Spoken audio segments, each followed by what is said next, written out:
Baik, shalom dan selamat siang Bapak Ibu, saudara-saudaraku yang dikasihi Tuhan.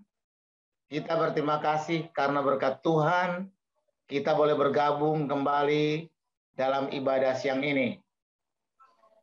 Pada siang ini, hari Selasa, tanggal 4 Januari 2022, hamba Tuhan Pendeta James Ursina akan memimpin kita dalam pelajaran yang kedua Sekolah Sahabat Dewasa kita untuk tahun 2022. Mari sahabat-sahabat umat Tuhan yang tergabung dalam Facebook, YouTube, maupun yang di link Zoom ini untuk bergabung. Selanjutnya mari kita dengarkan lagu pujian yang akan diputarkan operator kita.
Amin. Selanjutnya, saudara yang kekasih dalam Tuhan, mari kita buka ibadah kita ini dengan berdoa. Kita tunduk kepala. Ya Tuhan, ya Allah kami, Allah yang kami sembah siang dan malam, Allah pencipta langit dan bumi, Allah yang juga memelihara kami. Bahkan Allah yang mengangkat kami dari lumpur dosa kegelapan menuju terang kasih-Mu yang ajaib. Terpujilah Tuhan, Engkau kekal selamanya. Tuhan berkati umat-umat Tuhan yang sudah hadir di Zoom ini pada saat ini, bahkan yang mungkin juga masih dalam perjalanan menuju Zoom ini, kiranya Roh Kudus Tuhan menuntun kami agar kami dapat lebih mengerti akan isi dari pelajaran kami ini, Tuhan. Tuhan berkati juga Pendeta James Ursina yang akan membawakan dan memimpin diskusi ini. Tuhan, ampunkan dosa dan kesalahan kami. Jadilah kehendak-Mu, dalam nama Yesus kami telah berdoa ucap syukur. Amin. Baik, mari kita dengarkan lagu tema kita, I Will Go.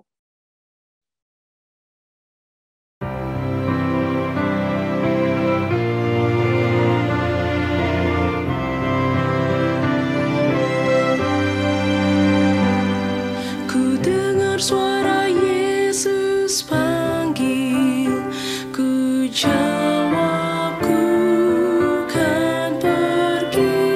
Ku lihat jiwa yang bersedih, ku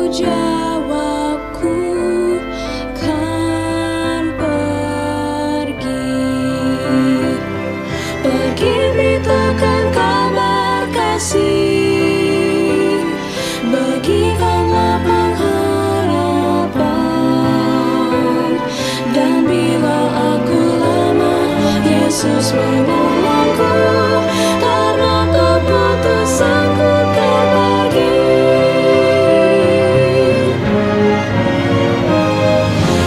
Beritakan kabar kasih,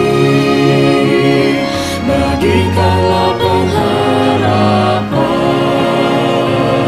Dan bila aku lemah, Yesus menolongku, karena keputusanku kan pergi.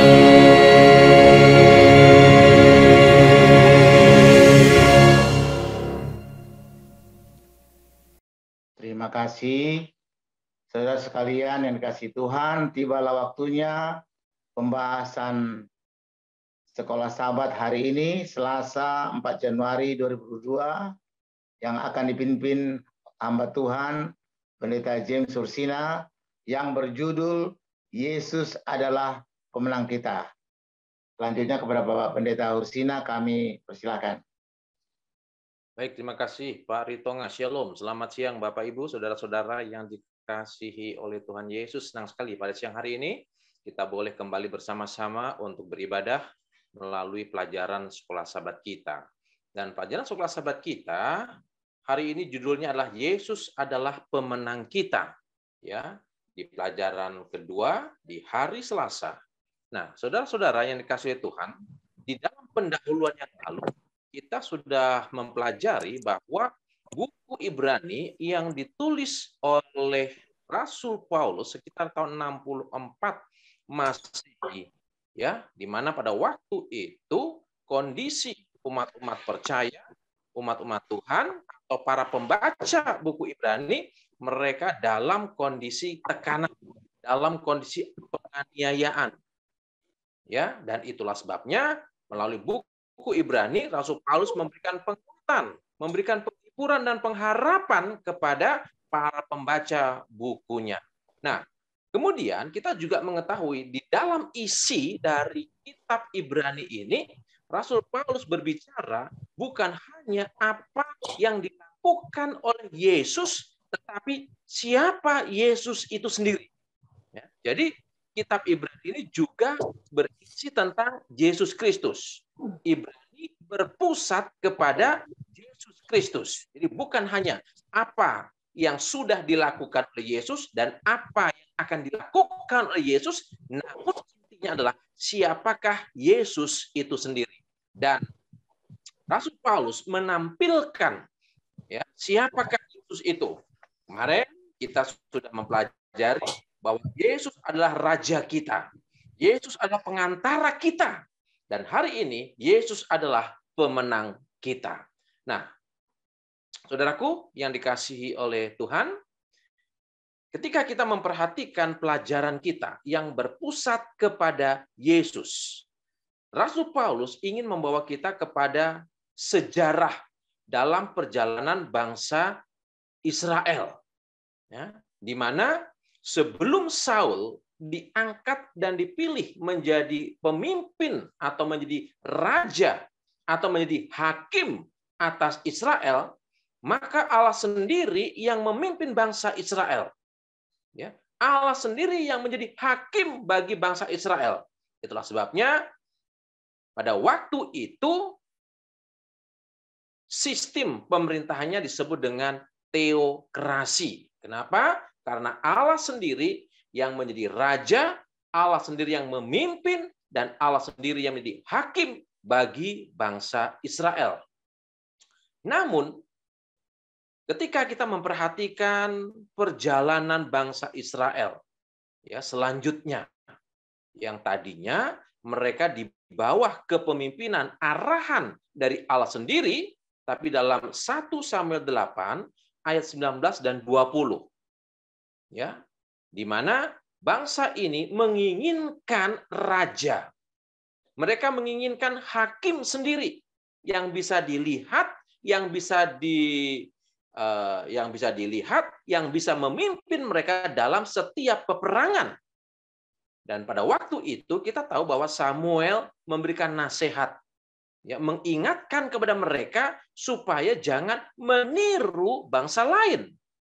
Karena bangsa Israel ingin seperti bangsa lain di mana mereka memiliki raja sendiri, hakim sendiri yang memimpin mereka. Jadi motif daripada bangsa ini adalah ingin meniru, ingin seperti bangsa lain, yaitu mereka ingin punya raja sendiri yang akan menjadi hakim dan pemimpin mereka dalam peperangan. Mereka lupa bahwa sebenarnya Allah sendirilah yang sudah menjadi hakim dan pemimpin mereka dalam setiap peperangan. Nah, saudaraku, ini kita bisa ambil satu pelajaran dalam kehidupan kita, ya, berkaitan apa yang diinginkan oleh bangsa Israel pada waktu itu, di mana mereka meminta raja kepada Samuel. Ya, seringkali kehidupan kita pun sering seperti bangsa Israel ini. Ya, kita ingin seperti orang lain. Kita ingin meniru seperti dunia. Kita ingin membudayakan budaya dunia. Ya, kita ingin berjalan sendiri dalam hidup kita. Ya, jadi model bangsa Israel seringkali merupakan model dalam kehidupan kita. Ingin meniru bangsa lain. Ingin meniru orang lain. Makanya Rasul Paulus ingatkan kepada kita, janganlah kamu serupa dengan dunia. Roma 12 ayat yang kedua. Ya, jangan serupa dengan dunia, kita berbeda. Ya, kita sebagai umat Tuhan, umat pilihan Tuhan, di mana Allah sendiri yang menjadi pemimpin dalam hidup kita. Baik, saudara-saudara kekasih Tuhan, ingat ya bahwa Yesus adalah pemimpin sejati kita. Yesus adalah raja dalam hidup kita. Dan Yesus adalah pemulih bagi masing-masing kita. Ya, jadi dengan gambaran ini mengingatkan kepada kita bahwa Yesuslah pemimpin sejati. Yesuslah raja yang sejati dan Yesuslah pemulih yang sejati dalam kehidupan kita. Jangan mengingini, jangan ingin seperti bangsa lain.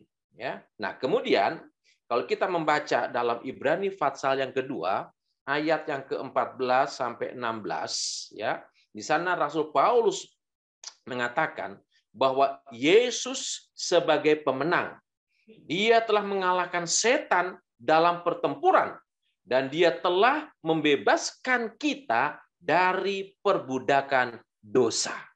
Ya, jadi pertempuran yang diawali di sorga, Yesus berperang melawan Lucifer, Yesus berperang melawan setan secara pribadi, ya, dan dia telah menang. Dan seperti pertempuran, ya, seperti pertempuran. Jadi gambaran perperangan antara Kristus dengan setan itu terbawa ke bumi, ya, itu dibawa ke bumi ini. Nah, gambaran yang dipakai ya dalam pelajaran sekolah sahabat ini seperti pertempuran antara Daud dan Goliat. Ya, itu kita bisa baca dalam 1 Samuel ya, pasal yang ke-17. Nah, di mana pada waktu terjadi pertempuran itu ya, Daud menyelamatkan bangsanya. Dia membebaskan mereka dari perbudakan dan Daud sebagai pemenang. Ya. Gagasan pertempuran antara Daud dengan Goliat adalah pertempuran tunggal di mana Daud keluar sebagai pemenang. Di dalam hal ini, Yesus dalam pertempurannya melawan iblis adalah pertempuran tunggal dan Kristus keluar sebagai pemenang. Kristus dapat mengalahkan iblis. Ya, jadi peristiwa pertempuran antara Daud dengan Goliat itu sebagai gambaran bahwa Daud mewakili umat Israel, sedangkan Yesus mewakili seluruh umat manusia. Ya, baik. Kemudian di dalam peperangan iman, ya, kita juga sedang bertempur dengan iblis. Ya, dalam perjalanan iman, kita juga bertempur melawan kekuatan-kekuatan kegelapan. Di dalam Efesus 6 ayat 10 sampai yang ke-18, ya, bagaimana supaya kita bisa menang? Karena Alkitab mengingatkan kepada kita bahwa musuh kita, lawan kita itu bukan berupa darah dan daging, tapi kuasa-kuasa kegelapan. Kuasa-kuasa iblis yang terus-menerus menyerang kita. Nah, kalau kita tidak menggunakan perlengkapan senjata Allah, sudah pasti kita akan kalah. Ya. Jadi Rasul Paulus di dalam Efesus pasal 6 dia menggunakan gambaran sebagai seorang prajurit yang maju untuk perang. Saudara bisa bayangkan, seorang tentara kalau dia mau maju berperang, tentu dia akan menggunakan seluruh perlengkapan senjata. Ya, untuk menang. Diperlengkapi. Nah, demikian juga dengan umat-umat Tuhan yang saat ini sedang berperang dalam pertempuran iman mereka. Apa yang harus kita pakai? Ya, di dalam ayat ini kita menemukan ada 7 hal penting yang perlu kita gunakan setiap saat supaya kita bisa menang. Sebab tanpa ini sudah pasti kita akan kalah. Apa itu? Ya, di dalam Efesus pasal 6 ayat 10 sampai 18 Rasul Paulus katakan berikat pinggang kebenaran. Ya, jadi kalau kita mau menang, berikat pinggang kebenaran. Saudara bayangkan, seorang tentara kalau tidak punya ikat pinggang, mungkin celananya kedodoran dan sebagainya, sehingga dia tidak bisa fokus kepada pertempuran itu. Maka harus ada ikat pinggang yang mengikat dia supaya dia siap sedia. Ya, dan ikat pinggang yang kita gunakan adalah kebenaran. Kebenaran firman Tuhan, kebenaran yang dinyatakan oleh Tuhan kepada kita. Kita hidup dalam kebenaran. Ya, kita hidup di dalam kebenaran. Yang kedua adalah baju zirah, ya, atau baju untuk pelindung tubuh. Ya, pelindung kita adalah keadilan. Lakukanlah keadilan dalam hidup kita. Ya, jangan kita tidak berlaku tidak adil kepada orang lain, tapi biarlah kita hidup penuh dengan keadilan. Lalu kasut atau sepatu atau sandal, ya, yaitu kerelaan untuk pemberitaan Injil. Ya, kita harus memberitakan Injil. Ya, nah ini sedikit kesaksian di jemaat kami. Ya, nanti Bapak Ibu boleh tanya. Ya, kami sangat aktif dalam KPA. Ya, kami libatkan orang-orang tua, bukan hanya orang-orang majelis saja, tapi orang-orang tua, anggota jemaat, kita libatkan mereka dalam kegiatan KPA. Yang tadinya mereka pasif di gereja, hanya datang, duduk, dengar, pulang. Tapi sekarang semua mereka aktif untuk menginjil. Karena dengan menginjil, maka mereka sendiri akan dikuatkan. Jangan lupa, kita memberikan firman kepada orang lain, tapi rohani kita juga diisi dengan firman Tuhan. Jadi perlu untuk menginjil, Bapak Ibu. Ya, jadi kasut kita, artinya kasut itu kan nggak bisa kita lepas ya. Kita keluar pakai kasut. Bahkan di dalam rumah pun pakai kasut. Ya kan? Di mana-mana kita selalu pakai sendal atau pakai sepatu.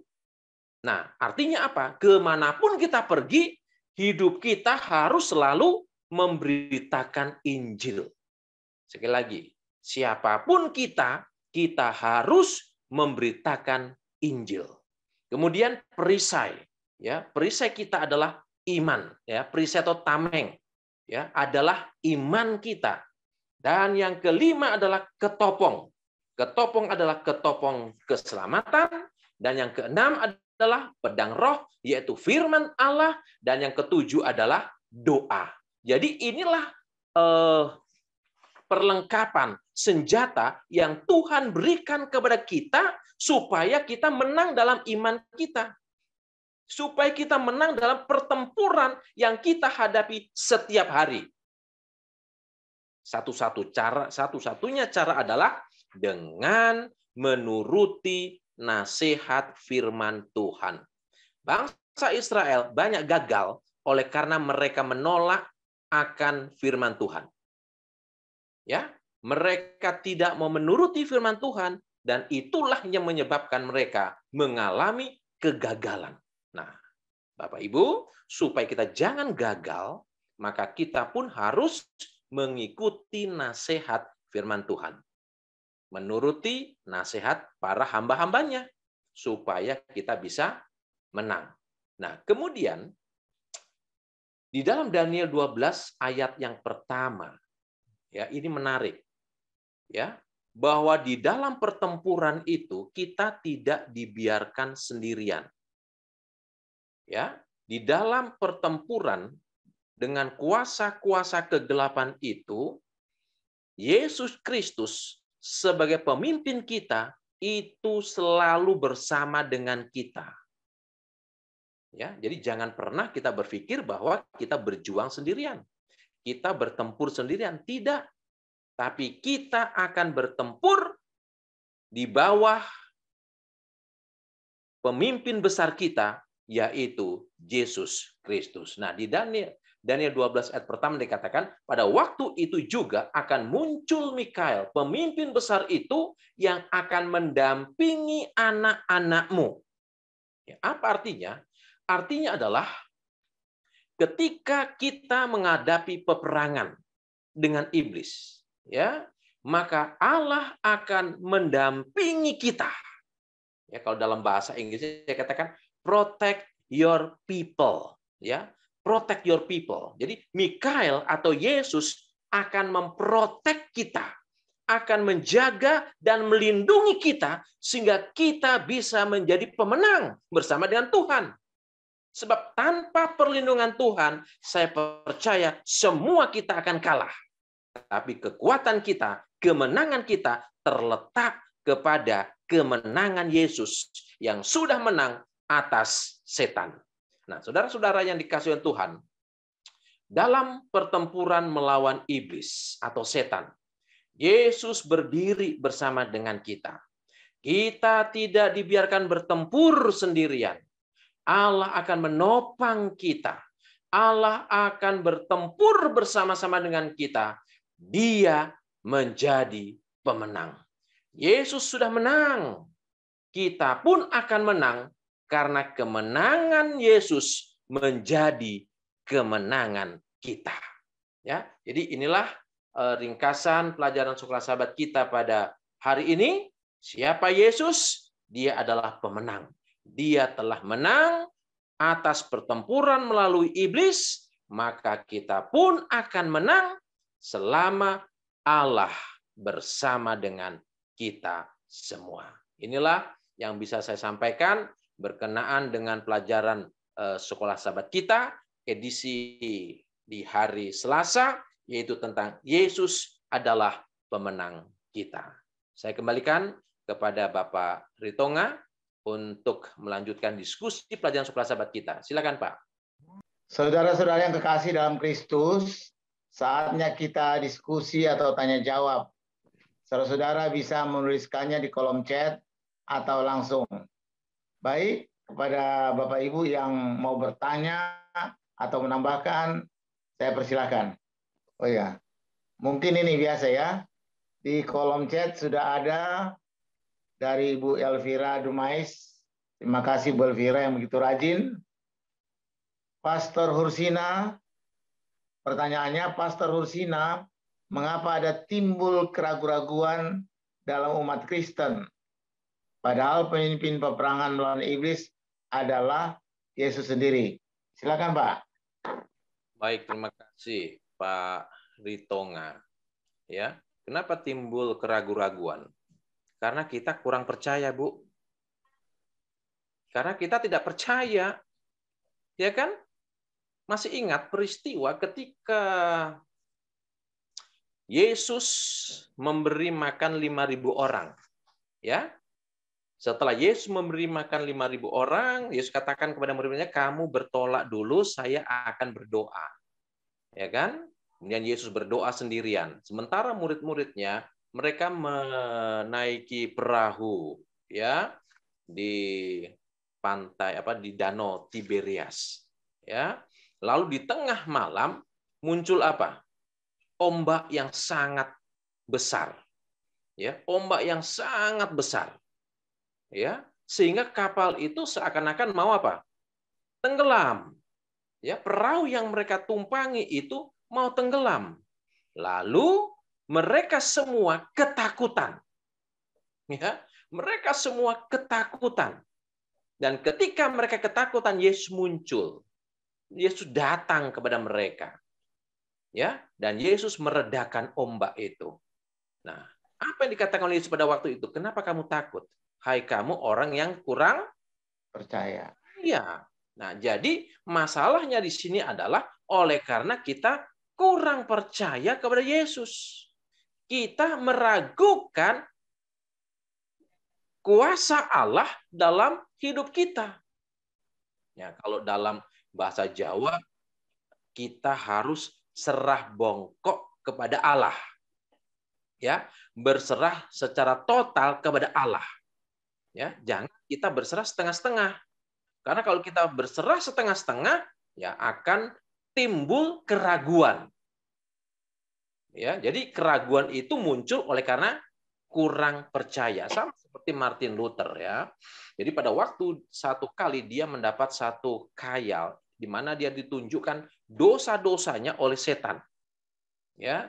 Lalu setan menuduh ini, tanggal sekian, bulan sekian, tahun sekian kamu melakukan dosa ini. Tanggal sekian, bulan sekian, kamu melakukan dosa ini. Semua terperinci dosa dari Martin Luther. Martin Luther menangis dia. Waduh, saya nggak bisa selamat ini. Karena dosa saya begitu banyak, begitu besar.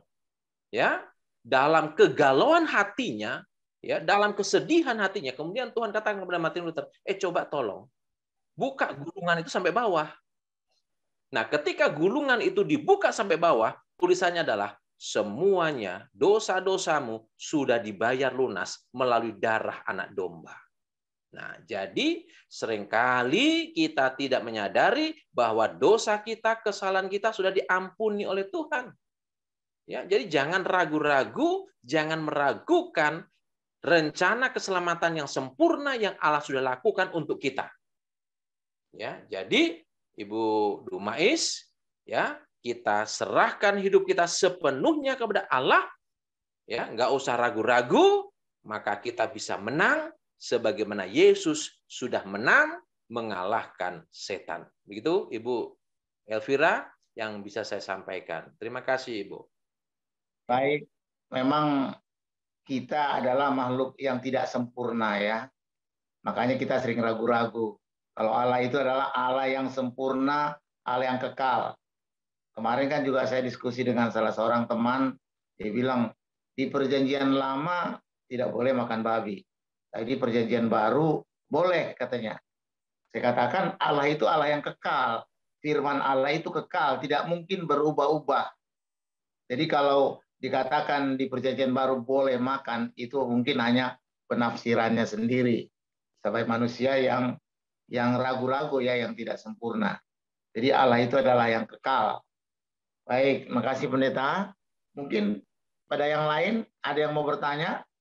Mungkin? Atau mungkin ada yang ingin memberikan tambahan, silakan Bapak Amir Manurung, saya lihat Pak Simon, Iko atau Budi, Pendeta Budi Solihin, silakan Pak Pendeta. Atau Om Raymond. Ya, terima kasih Pendeta Jim. Mohon maaf saya ini di kamar jadi nggak ada buka ini. Ya, saya hanya ada sedikit pengalaman tentang pencobaan atau dosa yang selalu menjerat ya. Tadi pertanyaan bagus sekali, mengapa ada apa tadi Pak Pendeta Jim? Mengapa keraguan? Ada keraguan, betul ya. Kadang-kadang kita pun demikian, manusia tadi Bapak tadi katakan kita punya keraguan, tetapi sebenarnya kalau kita membaca Alkitab di dalam Mazmur 12 ayat 7 itu sudah jelas ya. Janji Tuhan adalah janji yang murni, kan dikatakan pelajaran para sahabat ya. Bahkan dikatakan bagikan perak yang teruji ya. 7 kali dimurnikan dalam dapur peleburan di tanah. Artinya bahwa Alkitab ini sebenarnya sudah jelas janji-janji Tuhan ya. Kalau kita menurut ya kita mendapatkan berkat, tetapi kalau kita tidak menurut kita mendapatkan kutuk ya. Sama juga seperti bangsa Israel, kenapa kok putar-putar terlalu lama itu ya, 40 tahun lamanya. Barangkali karena sudah hampir tiba tetapi penurutannya ya. Dia tidak menurut, berpaling kepada Allah-Allah lain. Dia tidak menurut firman Tuhan. Dia merasa dirinya bisa, sehingga akhirnya gagal. Saya kira Pendeta Jim, ini menjadi pengalaman juga bagi kita. Ya, Yohanes pun menjelaskan kepada kita ada 3 hal yang dipakai setan untuk menjerat orang-orang Kristen sekarang ini. Ini yang perlu kita waspadai. Selain tadi kita kadang-kadang ragu-ragu, kita kurang percaya. Saya hanya menambahkan 1. Kita harus waspada, pendeta, saudara-saudara semua. Ya, waspada itu banyak. Ada keinginan daging, ada keinginan mata, ada keangkuhan hidup. Ya, itu juga menjerat kita akan keraguan-raguan. Saya kira demikian, Pendeta Jim. Ya, Tuhan memberkati kita semua. Ya, baik, terima kasih. Pendeta Budi di Bali. Silakan, Pak Ritonga. Terima kasih Pendeta Budi Solihin. Mungkin masih ada lagi yang lain mau menambahkan? Bapak Amir Manurung, silakan Pak, mungkin.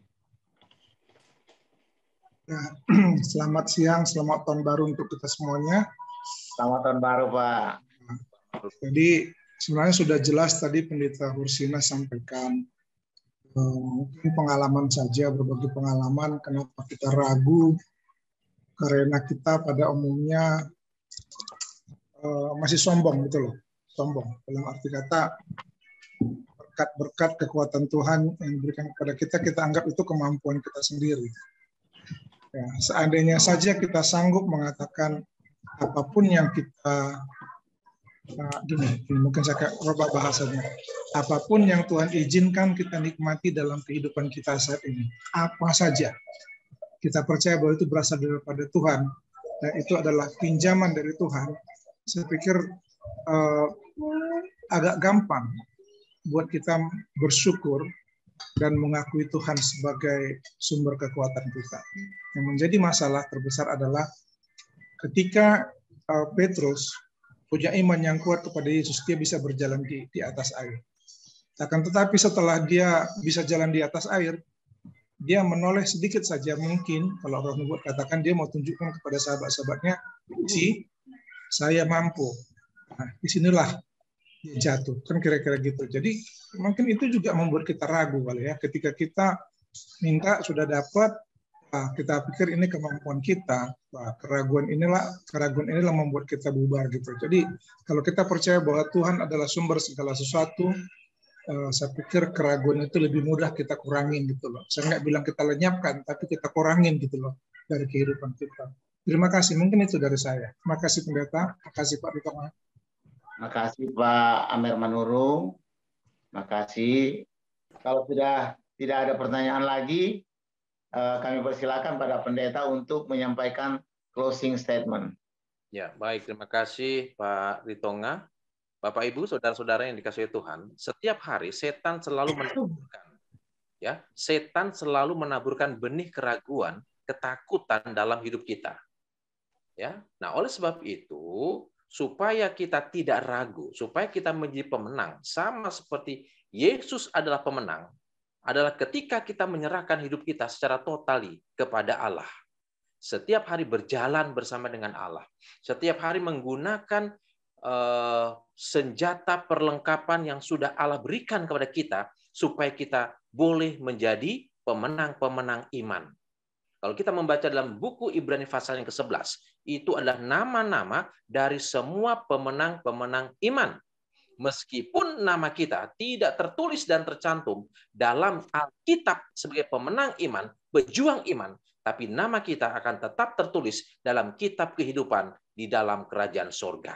Jadi, biarlah kita menjadi pejuang iman bersama dengan Allah, karena Yesuslah menjadi Raja, menjadi Panglima, menjadi imam, menjadi pemimpin kita di dalam kehidupan kita sehari-hari. Terima kasih, Tuhan Yesus memberkati kita semua.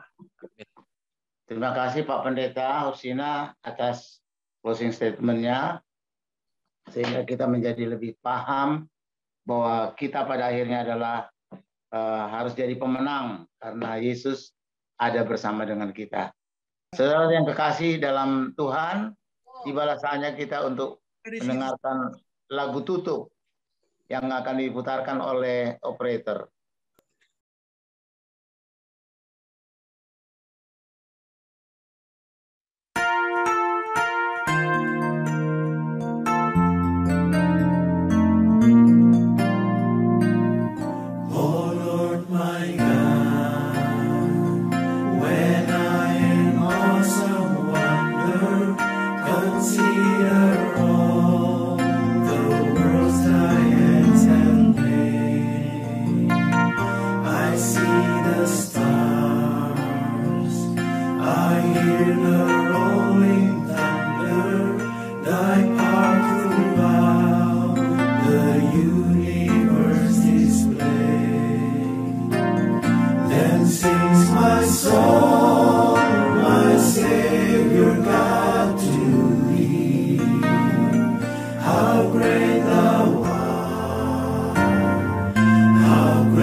Luar biasa kolaborasi anak-anak muda kita dari berbagai jemaat, bahkan dari Melbourne. Baik, saudara sekalian, tibalah saatnya kita doa tutup yang akan dibawakan oleh Bapak Pendeta James Hursina. Baik, kita sama-sama berdoa. Terima kasih Bapak untuk waktu dan kesempatan yang indah. 1 jam kami bersama dengan Tuhan melalui ibadah pada siang hari ini. Biarlah dan siap doa-doa kami. Dan biarlah firman Tuhan boleh menjadi berkat bagi kami. Kami boleh menjadi pemenang sebagaimana Engkau telah menang. Bapak, percaya bahwa satu saat nanti ketika Tuhan datang kedua kali, maka kami umat-umat Tuhan yang sudah keluar sebagai pemenang-pemenang iman akan masuk ke dalam negeri yang Tuhan sudah sediakan bagi masing-masing kami. Berkati kami semua yang sudah hadir pada siang hari ini ya Bapak. Biar berkat Tuhan boleh tercurah dalam kehidupan kami masing-masing. Terima kasih Bapak, terpujilah namamu oleh sebab besar kasih setiamu. Dengarlah doa kami ini. Dalam nama Tuhan Yesus Kristus, kami persembahkan dan alaskan doa ini. Amin. Selamat tahun baru, selamat bertemu kembali dengan saudara-saudari yang saya kasih dalam Yesus Kristus yang sudah bergabung bersama-sama dengan kami di tahun 2022 di acara ibadah kita seperti biasanya. Kita bersyukur karena di penghujung tahun 2021 kita memiliki pembicara tamu Pendeta Dr. Blasius Abin yang telah sangat-sangat memberkati kita semua. Saya sendiri mengikuti pembahasan beliau walaupun dalam keadaan cuti waktu itu, tapi bukan cuti tapi tidak bersama-sama dengan Anda. Tapi saya tetap dapat mengikuti pembahasan yang telah dibawakan oleh Pendeta Blasius Abin yang begitu telah memberkati kita semua. Lalu pada pembukaan tahun baru kita tidak memiliki acara pada saat itu oleh sebab kami mengadakan acara di gereja. Dan tadi malam waktu New Jersey, Pendeta Muda Tulus Nainggolan telah membawakan juga pelajaran tentang Yesus sebagai Raja kita yang kita lihat dari pembahasan dari kitab Ibrani. Dan pada saat ini kita bertemu kembali, saya bersama-sama dengan Anda bersukacita ya bisa melihat beberapa dari Anda yang bersama-sama di Zoom. Kita bersyukur di tahun yang baru ini kita kembali terus dapat memperoleh kekuatan dari firman Tuhan. Baik saudara sekalian, seperti biasa saya akan membagikan pelajaran kita dan kita memasuki satu judul untuk sepanjang minggu yang sudah dimulaikan oleh Pendeta Muda Tulus, yaitu pekabaran daripada kitab Ibrani dengan ayat yang terdapat dalam Ibrani 8 ayat 1. Inti segala yang kita bicarakan itu ialah kita mempunyai imam besar yang demikian, yang duduk di sebelah kanan takhta yang maha besar di surga. Seperti yang sudah dimulaikan oleh Pendeta Dr. Blasius Abin, ini satu kitab yang ditulis kepada umat-umat yang sedang mengalami penganiayaan. Bagaimana mungkin kami umat-umat Tuhan yang Tuhan katakan Tuhan akan beserta dengan kami, Tuhan akan jaga kami akan memperoleh banyak berkat, tapi kenapa kami harus menderita? Ya, kami harus menderita. Mereka ingin melihat bahwa segala sesuatu yang mereka alami saat itu adalah saat yang mereka berharap itu tidak ada masalah sama sekali. Tapi tentunya tidak demikian dengan apa yang kita ketahui telah terjadi kepada umat-umat Tuhan. Tapi poinnya adalah Tuhan katakan, penderitaan itu tidak akan lama. Dengan katanya, kalian akan alami betul seperti Yesus sendiri alami, tidak akan lama. Tapi intinya adalah bahwa kita mempunyai imam besar yang demikian yang duduk di sebelah kanan takhta yang maha besar di surga. Dia adalah raja kita. Pendeta Muda Tulus sudah membahas tadi malam waktu New Jersey. Dia adalah raja kita. Dialah yang memimpin kita. Jadi kalau dia adalah raja kita, maka kita pasti menang. Kita pasti menang. Dan pada saat ini kita akan membahas pada hari Senin ini Yesus adalah perantara kita. Dan besok kita akan bahas Yesus adalah pemenang kita, Yesus adalah imam besar kita untuk hari Rabu dan hari Kamis. Itu berhubungan dengan apa yang kita pelajari sekarang. Jadi ada hal yang saya tidak akan selesaikan bahas pada malam hari ini. Kita akan sambungkan dengan apa yang kita akan pelajari tentang Yesus mengantarai, menjadi pengantara atau perantara dari perjanjian yang lebih baik. Tapi mari kita lanjut atau kita langsung saja ke acara ke pembacaan pelajaran sekolah sahabat kita pada saat ini yang berjudul Yesus adalah perantara kita, Jesus is our mediator. Apa artinya mediator? Nanti kita akan pelajari ya secara lebih mendalam. Nah, sebuah konsep menarik dari teologi perjanjian lama menurut pelajaran kita. Sebuah konsep menarik dari teologi perjanjian lama adalah bahwa Raja Daud yang dijanjikan akan mewakili bangsa di hadapan Allah. Ya, jadi dialah bahwa Raja Daud dijanjikan akan mewakili bangsa itu di hadapan apa? Allah. Jadi kalau kita lihat, kita akan bahas tentang imam. Ya, Yesus adalah imam besar. Itu artinya seorang imam adalah dia yang mewakili. Seorang imam mewakili umat Tuhan dalam berbicara atau berhadapan dengan Allah. Itu seorang imam. Dan seorang raja juga demikian. Dialah yang menjadi wakil dari satu bangsa. Dialah yang berada di depan. Dan dalam kasus ini Raja Daud, dialah yang akan membawa orang-orang Israel untuk pergi menghadap kepada Allah. Jadi bandingkan Keluaran 4 ayat 22 dan 23 dengan 2 Samuel 7 ayat-ayat ini ya. Saya akan membaca beberapa ayat saja, tapi intinya adalah bagaimana apa yang telah dijanjikan kepada Raja Daud itu ya. Misalnya dalam Keluaran 4 ayat 23, 22 dan 23 di sana firman Tuhan katakan, maka engkau harus berkata kepada Firaun. Musa diperintahkan ya untuk berkata kepada Firaun, Israel adalah anakku, anakku yang sulung.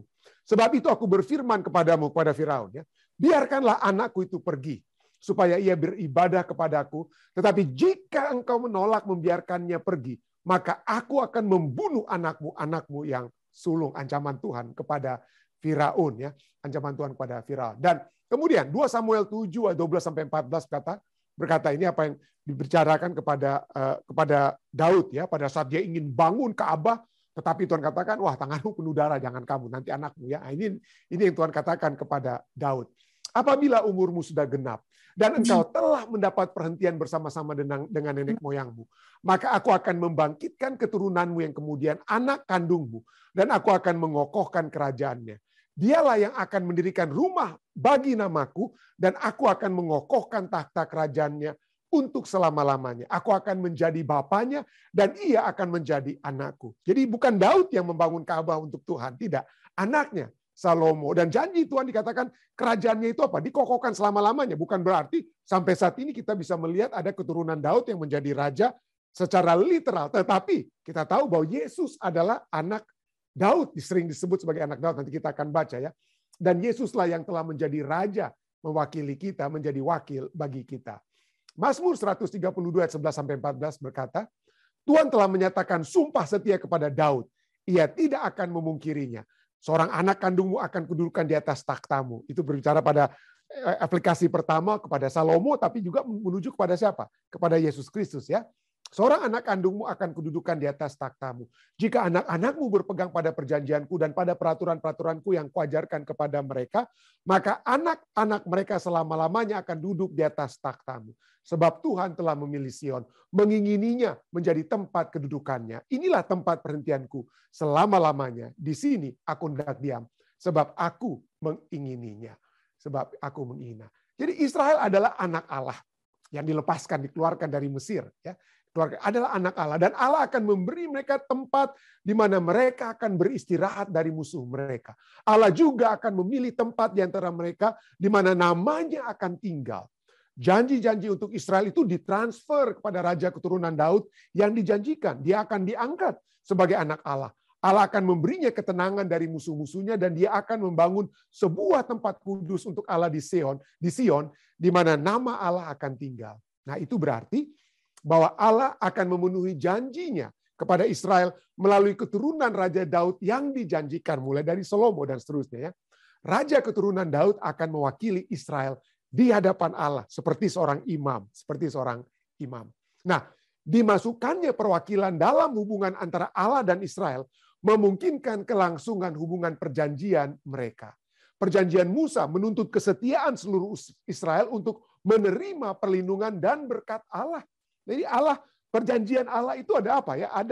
Ada stipulationnya, ada persyaratannya kalau mereka setia. Ya, tapi kalau mereka sendiri tidak setia, mereka lari dari perjanjian tersebut, apa yang dapat Allah lakukan? Allah tidak memaksa untuk memberikan berkat pada saat umat-umat manusia itu menolak berkat tersebut, atau seperti umat-umat Allah pada saat itu, ya. Jadi Allah, selagi mereka memenuhi perjanjian, Allah akan terus memberkati mereka. Perjanjian Daud, pelajaran sekolah sahabat kita katakan, perjanjian Daud bagaimanapun menjamin berkat perjanjian Allah atas Israel melalui kesetiaan satu orang, yaitu raja keturunan Daud. Raja, kenapa raja ini penting? Karena raja inilah yang akan sebagai seorang pemimpin, dialah yang akan memimpin umat-umatnya itu, entah mereka memiliki iman yang kuat atau mereka memiliki iman yang lemah, ya. Sayangnya, sebagian besar raja-raja keturunan Daud tidak setia. Dan Allah tidak dapat memberkati Israel seperti yang dia inginkan. Perjanjian lama dipenuhi dengan catatan tentang betapa tidak setianya raja-raja itu sebenarnya. Ya. Tapi kabar baiknya adalah bahwa Allah mengutus anaknya untuk dilahirkan sebagai anak Daud, dan anaknya telah setia dengan sempurna. Oleh karena itu, Allah sanggup memenuhi di dalam anaknya semua janji yang Allah buat kepada seluruh umatnya. Ketika dia memberkati raja, semua rakyatnya menikmati keuntungan. Inilah mengapa Yesus adalah perantara berkat Allah bagi kita. Dialah yang memperantarai berkat Allah bagi kita. Ya. Nah, Yesus, dia adalah perantara karena dia adalah saluran yang melaluinya berkat Allah mengalir. Harapan utama keselamatan kita hanya ditemukan di dalam Yesus dan apa yang dia lakukan untuk kita.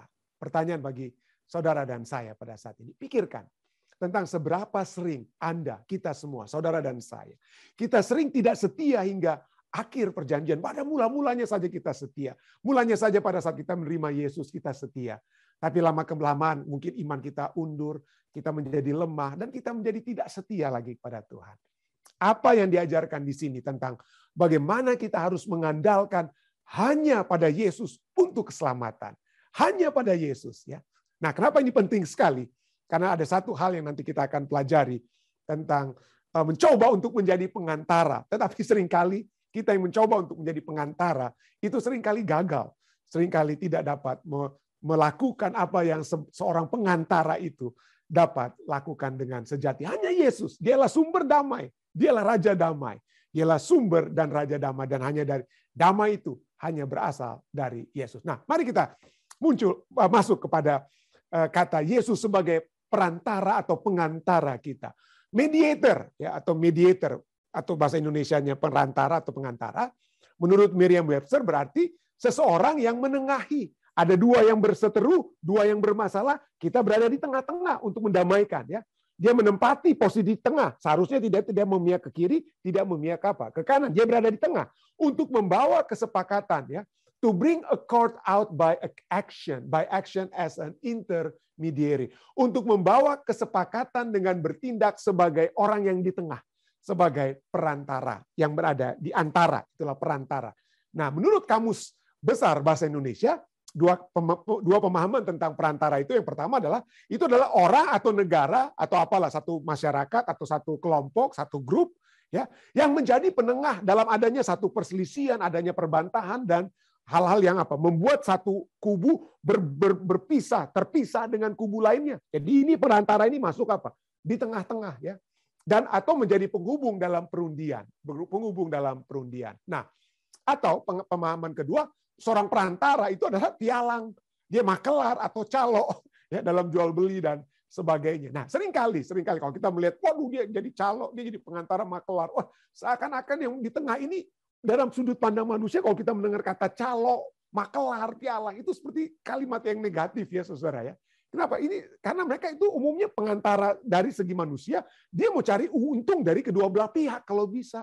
Dia ambil untung bagi dirinya sendiri.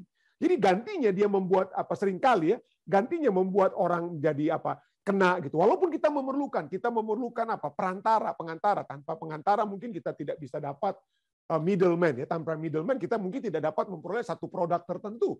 Tetapi karena ada orang di tengah yang bawa produk dari produser, misalnya dari petani, maka buah-buahan ataupun bahan-bahan tersebut dapat menjadi bagian kita karena ada yang perantara, ada makelar, pialang atau calo, ya. Penting sekali. Tetapi dalam sudut pandang manusia, makelar, pialang atau calo itu ya ambil untung, ya, dari kedua belah pihak. Itu sering kita lihat. Sering kita lihat bagaimana petani mengeluh, lalu konsumer mengeluh kok harganya mahal. Petani bilang, oh saya jual murah kepada pialang, makelar, calo, tapi diambil untung sampai dua belah pihak akhirnya Dua belah pihak akhirnya rugi, ya. Dua belah pihak akhirnya rugi. Inilah pemahaman kita tentang perantara. Nah, siapa yang bisa menjadi perantara? Ya, sedangkan saya sebagai orang tua, saya punya 2 anak. Saya seringkali mencoba untuk mengantarai anak-anak saya. Tapi seringkali kedua belah pihak kadang-kadang, wah papa cuma bela si Sean, oh papa cuma bela si Shaina. Jadi seringkali itu yang terjadi, ya, bahkan di antara anak-anak kita sendiri. Tidak heran di Amerika Serikat ini, ya, di Amerika ini orang-orang, ya, pengacara kalau mau cari untung, wah macam-macam lah, segala sesuatu yang bisa menghasilkan uang kalau bisa dibuatlah oleh pengacara-pengacara di Amerika ini, ya. Misalnya ada pengacara yang Anda bisa hubungi. Apa yang dapat pengacara ini lakukan? Kalau Anda buka mediate.com, pengantara.com dengan kata lain, maka pengacara-pengacara ini mencoba untuk menjadi perantara di antara orang tua dan anak yang tidak bisa berkomunikasi dengan baik. Jadi mereka pengacara ini bilang, oke, mari bayar kami lah, kami akan membuat supaya ayah bisa berkomunikasi dengan baik dengan anak, atau anak bisa berkomunikasi dengan baik dengan dengan ayahnya. Yang penting bayar kami dong. Jadi ini yang terjadi, ya. Umat manusia tidak dapat menjadi pengantara yang terbaik dengan kata lain ya. Kenapa ini menjadi satu hal yang dapat kita lihat terjadi pada saat ini. Kenapa? Karena memang pada umumnya kita memiliki kelemahan sebagai mediator. Kita semua memiliki kelemahan. Tentu saja puji Tuhan kalau ada orang tua yang bijaksana, orang tua yang baik, yang berakal budi, Tuhan bisa menggunakan dan bisa digunakan untuk sebagai perantara anak-anak dan lain sebagainya. Itu puji Tuhan. Mari kita semua, termasuk saya, kita berusaha untuk menjadi perantara yang terbaik untuk anak-anak kita ya. Tetapi poinnya adalah ada orang-orang yang tidak mau pada saat kita mencoba untuk mendamaikan kedua belah pihak, ada orang-orang yang tidak mau berdamai. Ya, ada orang-orang yang tidak mau berdamai dan Alkitab menyatakan tentang hal ini. Alkitab berbicara bahwa kita dimintakan untuk berdamai, tetapi itu hanya bisa diusahakan. Kalau Alkitab mengatakan, Anda harus mengampuni, itu harus. Tetapi untuk berdamai, Alkitab tidak pernah katakan harus berdamai. Jujur, ya mungkin Anda kaget. Alkitab menyatakan usahakan berdamai. Ya, misalnya kalau Anda melihat di dalam Kalau Anda melihat di dalam ayat-ayat seperti ya Anda bisa lihat ini di dalam Roma 12 ayatnya yang ke-8 ya. Roma 12 ayatnya yang ke-8. Ya, saya ada sedikit masalah ini dengan animation saya ya. Ya anyway, di dalam Roma 12 ayat 8 ya saya mohon maaf saya tidak bisa tampilkan ada sedikit ya. Dia agak stuck ya. Jadi ayat yang PowerPoint-nya ini tidak bisa muncul. Ya. Dedek bisa bantu saya. Oke. Sementara dibantu, saya sedang dibantu. Di dalam Roma 12 ayat 8, di sana dikatakan sedapat-dapatnya ya. Sedapat-dapatnya kalau hal itu bergantung padamu, hiduplah dalam perdamaian dengan apa? Hiduplah dalam perdamaian dengan semua orang. Kalau itu dapat kita Kalau itu dapat kita lakukan sedapat-dapatnya ya. Jadi dengan kata lain, kalau itu bergantung, kalau itu kita bisa lakukan, mari kita berdamai. Mari kita semua Mari kita berdamai. Sedapat-dapatnya kalau itu dapat kita lakukan ya. Tetapi bahasa Inggrisnya if it is possible. Oke? If it is possible as far as it depends on you, live at peace with everyone ya. Kalau hal itu bergantung padamu, maka hiduplah dalam perdamaian dengan semua orang. Tetapi inilah sayang sekali kita ada orang yang tidak mau atau tidak dapat tidak mau atau tidak dapat berdamai. Mungkin masalahnya di setting saya. Jadi ada orang yang tidak mau Ada orang yang tidak mau berdamai, Dan memang ini yang terjadi ya. Ini yang terjadi. Ada orang yang tidak mau berdamai, dia hanya mau bersengketa, mungkin dapat kita katakan demikian ya. Dia hanya bersengketa. Jadi Jadi itulah sebabnya Alkitab katakan kalau bisa sedapat-dapatnya maka sedapat-dapatnya kalau hal itu bergantung padamu, hiduplah dalam perdamaian dengan dengan semua orang. Oke? Ya, ini saya pikir terima kasih, Dek. Sudah jadi. Terima kasih. Ya. Jadi itu ya. Jadi kalau sedapat-dapatnya bergantung kepadamu. Nah, bagaimana? Mungkin Anda katakan, Anda bertanya, pendeta, tapi bagaimana dengan Alkitab yang katakan Matius 5 ayat 9, katakan berbahagialah orang yang membawa damai, karena mereka akan disebut sebagai anak-anak Allah. Jadi, pendeta, ini kan bukankah ini ayatnya menyatakan bahwa saya harus menjadi pembawa damai, saya harus menjadi apa? Saya harus menjadi mediator. Mungkin itu yang kita katakan, saya harus menjadi mediator. Nah, kalau saya bisa membawa pemahaman kita pada saat ini, pertama-tama, mari kita lihat bahwa ayat ini, di kalimat yang dinyatakan, mari kita menjadi peacemaker, membawa damai, itu adalah satu hal yang disebut dengan istilah hapax legomenon. Ya. Hapax legomenon itu artinya itu adalah satu kata yang hanya muncul sekali. Satu kata yang hanya muncul sekali. Dan untuk mengetahui ayat itu secara lengkap, kita harus melihat konteks daripada ayat itu dalam apa? Dalam light ataupun terang ayat-ayat sebelumnya. Nah, kalau kita lihat, coba. Pada saat kita membaca ayat, jadi marilah kita harus menjadi pembawa damai dalam Matius 5 tadi ya. Matius 5 ayatnya yang ke-9, maka ayat-ayat sebelumnya berbicara tentang berbahagialah orang yang miskin di hadapan Allah. Dan sebelumnya juga berbicara tentang berbahagialah orang yang apa? Berduka cita. Dan kalau kita lihat di sini, 2 poin di atas tadi, orang yang miskin, orang yang berduka cita, itu berbicara tentang the being of that person. Keadaan orang tersebut, bukan perbuatan yang harus dia lakukan. Bukan perbuatan yang dia lakukan. Jadi bukan katakan berbahagialah orang yang membuat orang menjadi miskin di hadapan Allah. Jadi kita tidak sedang membuat, berbuat sesuatu. Tidak dikatakan berbahagialah orang yang mendukakan orang lain. Tidak. Ini ayat-ayat bukan sedang berbicara tentang perbuatan, bukan berbicara tentang doing, tetapi ayat-ayat ini berbicara tentang being, keadaan. Jadi, kalau kita lihat kalimat yang menyatakan berbahagialah orang yang membawa damai. Membawa damai itu ketika kita membuat sesuatu, perbuatan, ya. Kita membuat sesuatu. Tetapi kalau kita lihat kata peacemaker ini adalah seperti saya bilang tadi adalah hapax legomenon. Artinya hanya sekali muncul, tidak bisa kita lihat bagaimana itu digunakan di ayat-ayat sebelumnya. Jadi kalau kita mau menerjemahkannya secara faithful, secara asli, maka kita harus melihat apa ayat-ayat sebelumnya katakan. Dan ayat-ayat sebelumnya itu bukan tenang berbicara tentang sesuatu yang kita buat. Kita tidak sedang membuat orang menjadi miskin. Kita tidak sedang membuat orang menjadi berduka cita. Tetapi kita orang yang miskin. Kita orang yang berduka cita. Dengan kata lain, ayat ini juga berarti kita adalah orang yang damai. Ya, kita adalah orang damai. Berbahagialah orang yang damai. Atau orang yang dengan kata lain mencintai kedamaian, ya, mencintai kedamaian. Jadi bukan kita harus, ini saudara A di gereja saya sedang berkelahi dengan saudara B, waduh, saya harus menjadi juru damai, saya harus mendamaikan. Kenapa? Karena Matius 5 ayat 9 katakan saya harus menjadi juru damai. Nah, hati-hati, ya. Betul.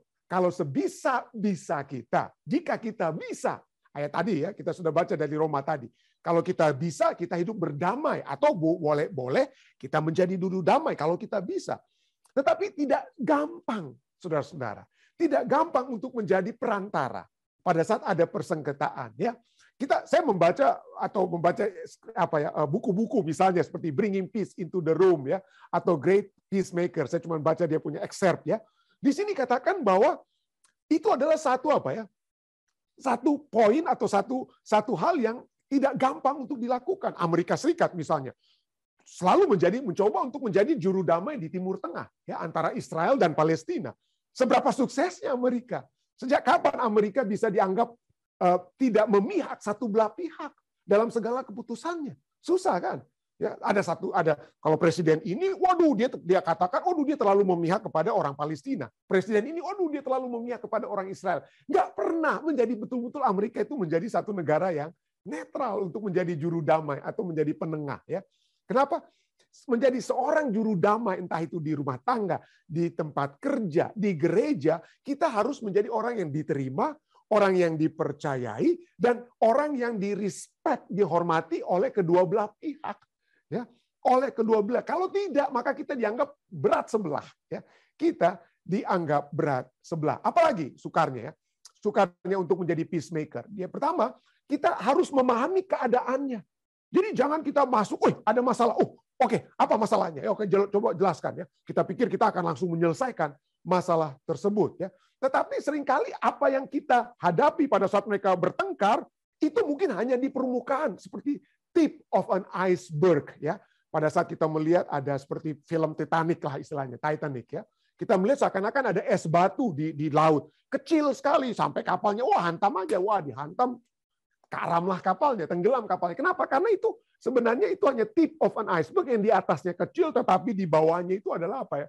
Gunung batu mungkin, ya, atau bukit batu yang kalau kita hantam, kapal itu yang kalah dengan kata lain. Jadi harus ada akar permasalahan yang mungkin kita tidak bisa ketahui kalau kita tidak bisa mengenal kedua belah pihak itu dengan sangat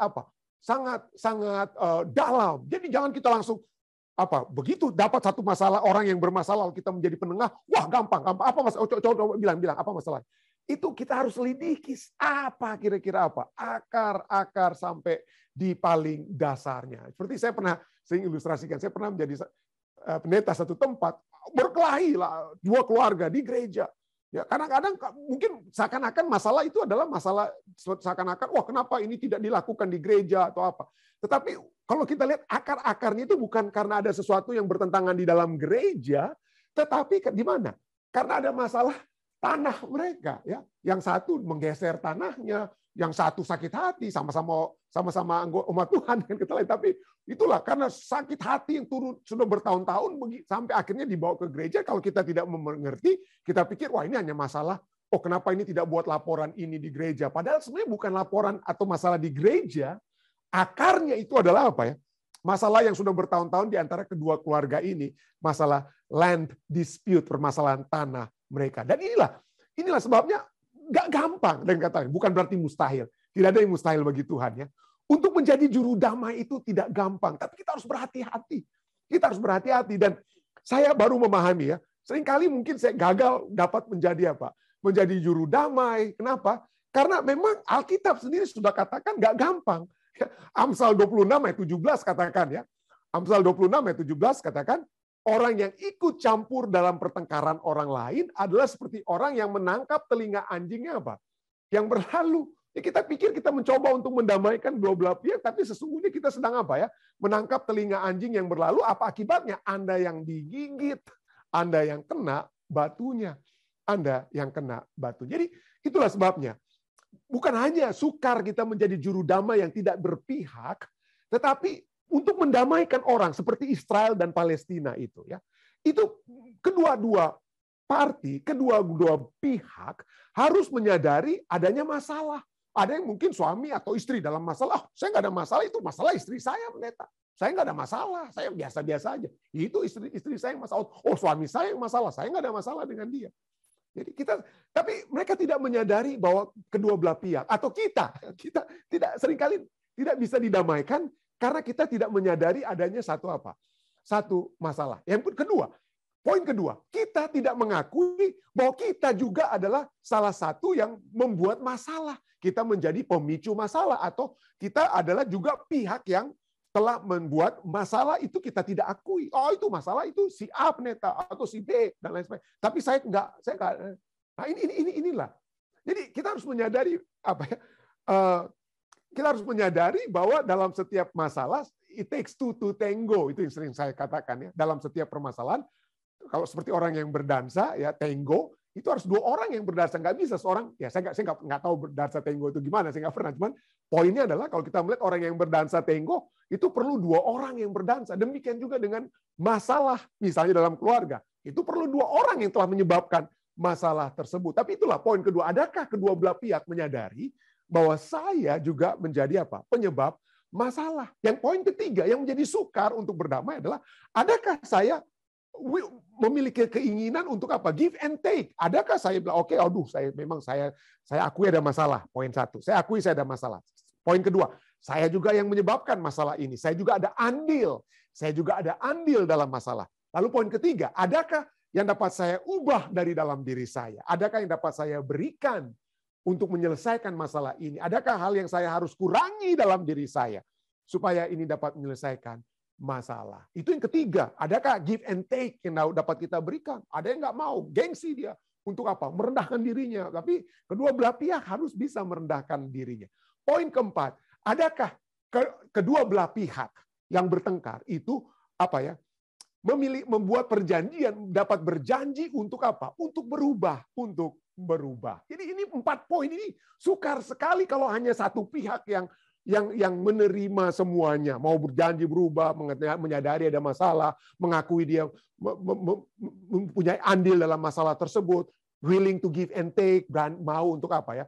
Memperbaiki dirinya atau berjanji untuk berubah dan lain sebagainya. Jadi harus kedua belah pihak ya. Harus kedua belah pihak. Jadi itulah sebabnya Roma katakan ya sebisanya kalau kita bisa, mari kita berdamai. Mari kita berusaha berdamai dengan orang lain. Tapi ada orang yang pada saat kita pun sudah usahakan untuk berdamai, kita sudah tulis, kita sudah datang, kita sudah usahakan kita bisa buat, tapi dia tidak mau berdamai. Karena dia nggak mau, dia pikir ini salahnya situ. Dia nggak mau berdamai. Jadi apa akibatnya? Well, Alkitab berkata tentang hal tersebut ya. Matius 10 ayat 14 katakan apa ya? Dan apabila seorang tidak menerima kamu, Ini berbicara tentang Injil, pengabaran Injil, ya, pengabaran Injil. Tapi juga dapat kita aplikasikan, second aplikasinya, aplikasi keduanya dalam berusaha untuk mencari damai. Dikatakan apa? Apabila seorang tidak menerima kamu dan tidak mendengarkan perkataanmu minta maaf misalnya, ataupun apa, keluarlah dan tinggalkanlah rumah atau kota itu dan kebaskanlah debunya dari apa? Kebaskanlah debunya dari kakimu. Ini apalagi yang kita mau buat? Nggak ada yang bisa kita buat. Move on, go on. Ya, nah, tidak heran Benjamin Franklin, ya, Benjamin Franklin dalam suratnya kepada John Adams tanggal 12 Oktober tahun 1781 sangat menarik ini yang dia tulis, ya. Dia katakan, I've never known a peace made. Saya tidak pernah mengenal sebuah perdamaian. Saya tidak pernah melihat sebuah perdamaian. Even the most advantageous. Bahkan perdamaian yang paling menguntungkan atau perdamaian yang paling terbaik sekalipun, yang tidak dikecam karena tidak memadai. Ya, tidak. Dan pembawa damai itu dikutuk sebagai orang yang tidak benar atau korup. I've never known a peace made or even the most advantageous that was not censored as inadequate and the makers condemned as injudicious or corrupt. Dengan kata lain, saya tidak pernah melihat adanya satu perdamaian yang mana si juru damai itu di apa? Tidak dikecam. Tidak dikecam. Jadi semua perdamaian di dunia ini, si juru damai itu akan dikecam. Ada satu pihak akan mengecam sang juru damai. Dianggap perdamaian yang dia buat itu tidak memadai, ya. Tidak memadai. Ya, dia dikutuk sebagai orang yang tidak benar atau seorang yang korup. Jadi kemudian Benjamin Franklin mengutip apa yang dikatakan dari Matius 5 ayat 9. Blessed are the peacemaker. Berbahagialah orang yang membawa damai. Saya kira kalimat tersebut menurut Benjamin Franklin, saya kira itu adalah untuk dipahami di dunia yang lain. Untuk dipahami di dunia yang lain. Karena dalam dunia kita, mereka, si pembawa-pembawa damai itu lebih sering dikutuk. Bukan untuk diberkati. Ya. Lebih sering untuk dikutuk atau diberkati. Jadi inilah, ya. Kenapa? Karena di sini kita bisa melihat bahwa Tuhan kita itulah apa, ya? Damai yang sesungguhnya. Damai yang sesungguhnya itu bukan dari manusia, tetapi damai yang sesungguhnya itu dari siapa, saudara? Dari Tuhan kita. Dialah apa, ya? Dialah pendamai kita yang juru damai kita yang sesungguhnya. Bukan siapa? Bukan manusia, ya, bukan manusia. Kenapa? Kenapa saya katakan hal ini, ya? Kenapa? Karena seperti yang saya katakan tadi, Benjamin Franklin ini sampai katakan tidak ada itu pembawa damai itu yang tidak apa, ya, tidak dikutuk. Apalagi kita. Kenapa? Karena kita semua adalah manusia. Seperti yang saya katakan tadi, kita semua itu adalah manusia yang memiliki kekurangan, ya, manusia yang memiliki kekurangan. Kenapa? Karena adanya dosa. Dosalah yang telah memisahkan. Dosalah yang telah memisahkan Allah dan manusia. Tetapi Yesaya 59 ayat 2 katakan, tetapi yang merupakan pemisah antara kamu dan Allahmu ialah segala kejahatanmu yang membuat dia menyembunyikan diri terhadap kamu sehingga ia tidak mendengar, ialah segala apa? Dosamu. Jadi dosa itulah menyebabkan, ya. Jadi kita tidak dapat untuk menjadi juru damai, untuk membawa bahkan orang berdamai dengan Tuhan sekalipun kita mungkin tidak dapat. Mungkin tidak dapat. Kenapa? Karena adanya dosa. Ya. Dan apa yang dapat kita lakukan? Nah, saya tidak tahu apa yang dapat kita lakukan. Nanti kita akan pelajari, ya. Tetapi bagi banyak orang Kristen, ya, kalau Anda pernah mendengar istilahnya patron saint. Patron saint adalah orang-orang yang dianggap apa? Orang-orang kudus, orang-orang kudus. Ini adalah manusia-manusia yang dalam kehidupan mereka itu memiliki kebaikan-kebaikan, lalu mereka mati. Lalu kemudian oleh gereja, khususnya gereja Katolik, mereka ini dianggap sebagai apa? Dikhususkan sebagai orang-orang kudus, saint. Namanya mereka adalah patron saint. Nah, patron saint inilah mereka lah yang kemudian diangkat menjadi pengantara antara kita dan Allah. Dalam situasi-situasi kita yang tertentu, mereka lah yang akan diangkat untuk menjadi pengantara kita. Jadi misalnya, mereka lah yang akan menjadi pengantara. Misalnya bagi orang Irlandia. Orang Irlandia itu yang mewakili mereka, mewakili orang Irlandia secara khusus itu adalah namanya Saint Patrick. Saint Patrick itulah menjadi apa? Pengantara antara orang Irlandia dengan Allah. Pengantara antara orang Irlandia. Karena adanya dosa, maka Saint Patrick ini yang orang manusia yang baik menjadi pengantara bagi kita untuk kepada Allah. Nah, kalau Anda pergi ke catholic.org, ya, kalau Anda pergi ke websitenya catholic.org, lalu Anda mencari tentang di Katolik online ini, ya, tentang saint, patron saint, Maka Anda bisa Google apa keadaan Anda. Ya, misalnya kalau Anda lagi sakit perut, pada saat Anda berdoa, sakit perut Anda ini kepada siapa Anda harus apa? Berdoa. Ya, orang kudus apa yang akan membawa saya untuk dapat permohonan saya supaya sakit perut saya itu hilang itu kepada siapa? Anda bisa Google. Nah, misalnya ya, kalau ada abdominal pains ya, maka saintnya atau orang kudus yang akan menjadi pengantara untuk membawakan rasa sakit perut Anda, abdominal pains Anda itu namanya Erasmus atau Elmo. Dialah yang akan menjadi apa? Orang suci yang akan membawa menjadi pengantara Anda. Kalau Anda adalah abandoned children, Anda adalah anak-anak yang orang tua Anda tinggalkan, Anda dibuang begitu saja. Jadi kepada siapa Anda harus berdoa supaya menjadi perantara bagi Anda kepada Allah? Maka tidak lain dan tidak bukan adalah Ivo of Kemartin atau Jerome Emiliani. Bagaimana kalau Anda diproteksi? Supaya Anda diproteksi supaya tidak mendapatkan aborsi atau protection against abortion. Maka Anda harus berdoa kepada Catherine of Sweden. Kalau Anda menjadi istri atau suami yang dianiaya oleh pasangan abuse victims, maka ada begitu banyak orang-orang suci yang akan menjadi perantara Anda. Misalnya Adelaide, Agostino, Pietra Toni, Fabiola, Germain Cassin, dan John the Baptist juga, dan semua ini Anda bisa lihat. Jadi Anda bisa Google apa saja itu, mulai dari A sampai Z, ya A sampai Z, apa saja keadaan Anda. Anda bisa berdoa kepada satu orang kudus atau orang suci, dan masalah Anda itu apa? Masalah Anda itu hilang.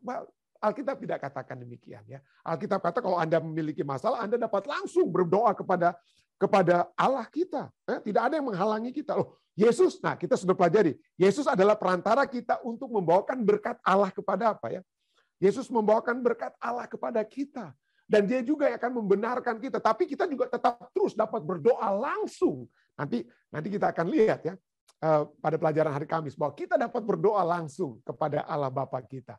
Tetapi Yesus juga dapat menjadi perantara kita untuk seperti pelajaran sekolah sahabat kita membawakan berkat-berkat Allah kepada kita. Ibrani 8 ayat 6. Ya, dari segi apa? Dari segi apa Yesus itu adalah perantara kita? Apakah kita berdoa ya? Kita dapat berdoa langsung pada Yesus, dapat berdoa langsung kepada Allah Bapa, dapat berdoa langsung, tidak ada masalahnya. Tetapi Ibrani 8 ayat 6 berbicara secara spesifik tentang Yesus sebagai perantara kita dalam arti apa? Ibrani 8 ayat 6 katakan, tetapi sekarang ia telah mendapat suatu pelayanan yang jauh lebih agung. Karena ia menjadi pengantara dari perjanjian yang lebih mulia. Ya, perjanjian yang lebih mulia yang didasarkan atas janji yang lebih tinggi. Nanti hari Kamis kita akan melihat janji yang bagaimana yang dibuat Yesus itu menjadi sempurna. Janji apa? Untuk itu hari Kamis. Saya tidak akan sambung pada saat ini. Tapi poinnya adalah Yesus adalah perantara. Dan di kata perantara itu, mediator itu adalah bahwa dia menjadi mesites. Dia menjadi mesites, menjadi mediator perantara, agen dari sesuatu yang baik. Agen dari sesuatu yang baik apa? Apanya yang baik yang Yesus buat? Kalau kita lihat kata mesites ini dari akar kata mesos, berarti dia di tengah ya. Itu merujuk kepada seorang arbiter, seorang mediator, pengantara yang menjamin terlaksananya semua persyaratan yang ditetapkan. Semua persyaratan yang ditetapkan dalam satu perjanjian, dalam satu covenant. Apa itu? Saudara-saudara yang saya kasih, mari kita ikuti ya pembahasan nanti pada hari Kamis. Pada saat kita mencoba melihat dari sudut apa Yesus menjadi perantara kita. Apakah kita berdoa untuk sahabat kepada Bapa? Kita harus singgah dulu kepada Yesus, baru kepada Bapa. Seringkali kita memiliki pemahaman itu ya. Tapi mari kita lihat. Apa artinya Yesus menjadi perantara kita? Saya sudah sedikit membuka bahwa Yesus menjadi perantara dalam arti dialah yang menjamin apa? Terlaksananya semua persyaratan yang ditetapkan dalam satu perjanjian atau covenant. Inilah pelajaran kita pada hari Kamis. Tapi sampai saat ini, yang dapat kita katakan bahwa perantara kita yang sejati, perantara kita yang sempurna bukan manusia. Ya, perantara yang betul, Allah dapat menggunakan seorang pendeta, Anda dapat menggunakan seorang yang bijaksana di jemaat untuk dapat membantu kita. Itulah sebabnya kita dapat saling menolong satu dengan yang lain. Tetapi sebelum kita membutuhkan juga orang untuk menjadi perantara antara saya dan saudara A atau saudara B, antara saya dan istri saya atau saya dan suami saya. Mari kita berdamai terlebih dahulu dengan diri kita. Alkitab katakan berbahagialah orang yang keadaannya damai. Berbahagialah orang yang damai hatinya. Ya. Kalau kita sudah bisa berdamai dengan hati kita sendiri, maka tidak ada masalah bagi kita untuk berdamai dengan orang lain. Dan untuk berdamai dengan hati kita sendiri atau dengan diri kita sendiri, mari kita minta kepada Tuhan. Mari kita minta kepada Yesus supaya saudara dan saya bukan pertama-tama menjadi juru damai, tapi kalau kita semua menjadi orang yang damai hatinya, maka kita tidak memerlukan juru damai, saudara ya. Kita tidak memerlukan juru damai. Saya bawakan ini dalam nama Yesus. Amin.